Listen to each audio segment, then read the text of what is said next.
Here is my review of Percy Jackson and the Olympians Season 2. Before watching it, I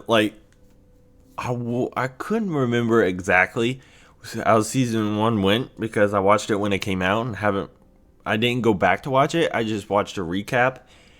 And I felt like that was good enough for me to go into Season 2. And then, I watched Season 2. And Season 1 was good for me. It was good. But I think Season 2 is even better.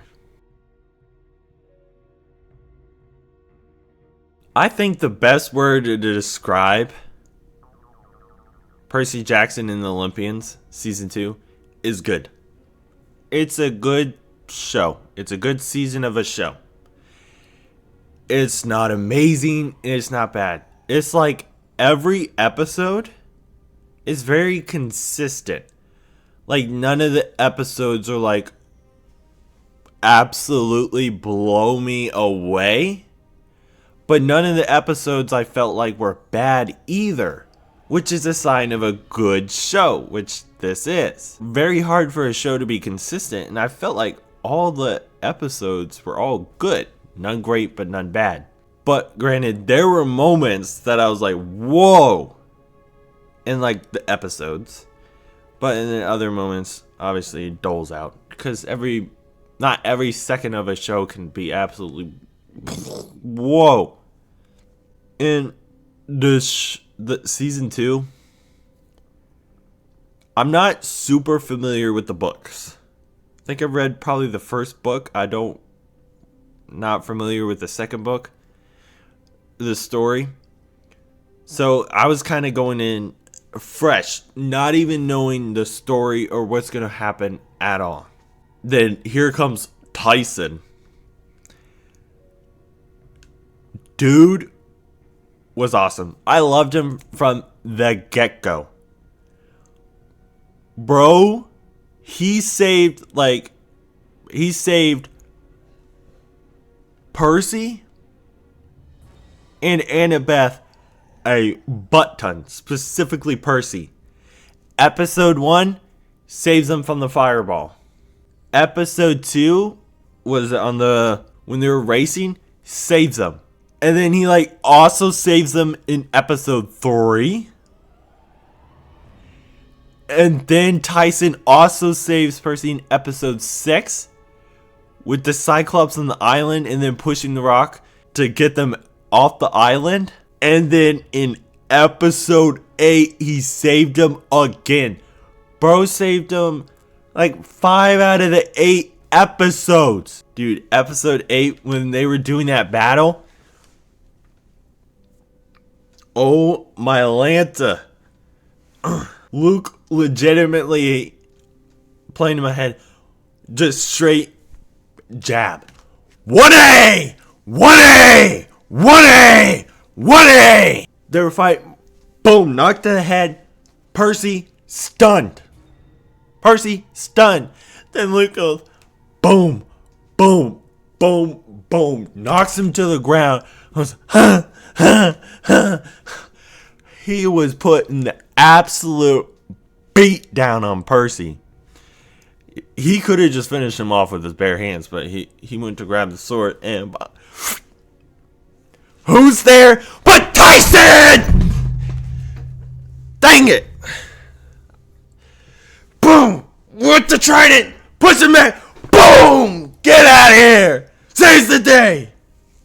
Oh my gosh! Brother came in clutch! Sorry about that, y'all. And he was super crafty too, and could hear and could mimic voices. Brother, he's awesome. He is legitimately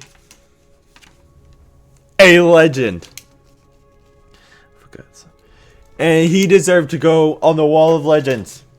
If you're not familiar with the Wall of Legends, I put legendary characters on the Wall of Legends. I try to refrain from any leads.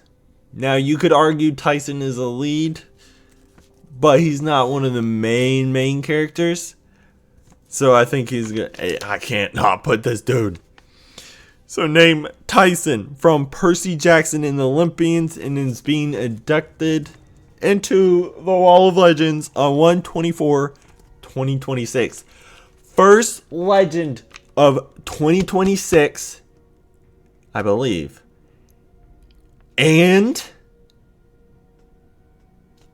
first non-Stranger Things characters. The only reason there's so many is because I've done a bunch of Stranger Things videos.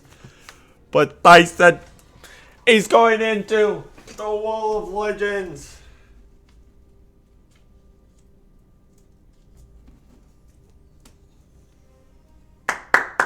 Hey, eyes up here.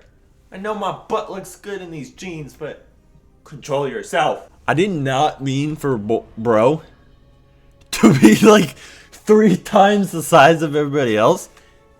That was a complete accident, and like the past 4 were black and white. Oh well. I have no real method. I don't know. One of the downsides I have though is Annabeth and Percy. They got a little annoying with some of the stuff at times. It wasn't really like, it's not necessarily a negative for me, because it's kind of supposed to be annoying. Like, why do they keep doing this? So that was and like, and also Grover. I wish we got to see more of Grover. I understand he's just not in the story as much in this one, because I really liked Grover from season 1. Like to see him more. Now, well, like, how old is Percy in this show? Like 14, 15? Brother, he looks a little bit older. Obviously, I'm sure he's like, I think he's 17 in real life probably. But he looks a little bit older than his character. Annabeth at worst, because she's short. But like, he's a lot taller than from season 1. So it's I like Luke's character, I think. I'm not really sure what to think of Luke's character. It's pretty cool. Good looking dude. Nah, he's pretty cool though. Clarice.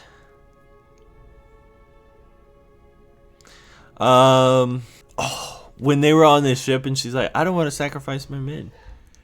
Annabeth had no choice. She's like, they're already dead. Kill them. Killed them. I'm like, whoa, take it back a notch. Dude, she's like, she got no chill. I don't know why. The girl that played whoever Zeus's daughter was, forget her name. I don't know why. She annoyed me. She was barely on screen, but she annoyed me for some reason. I don't know why.